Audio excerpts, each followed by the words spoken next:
काय रे, कसे आहात सगळे? विसरलात तर नाही ना? खूप आठवण येते तुमची इथे. पण काय करणार, नियतीसमोर आपलं काहीच चालत नाही ना. खूप लवकर जावं लागलं मला. अजून थोडा वेळ मिळाला असता तर अजून थोडं तुमच्या सोबत जगता आलं असतं. सारिका, कशी आहेस ग? खूप लवकर गेलो ना तुला सोडून. खूप स्वप्न होती आपली, पण मला विश्वास आहे माझी वाघीण आहेस तू. सगळ्या जबाबदाऱ्या समर्थपणे सांभाळशील.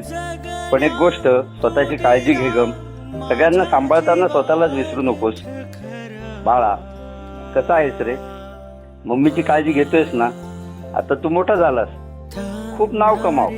पण एक लक्षात ठेव, यश कितीही मोठं असलं तरी माणुसकी सोडू नकोस. तुझ्या यशाची वाट बघतोय मी. पूर्वा बाळा, जास्त रडू नकोस ग. इथे आता मला कोणी विचारत नाही पप्पा जेवले का, पण तू रडलीस की मला इथेही त्रास होतो ग. आपल्याला यश व्हायचं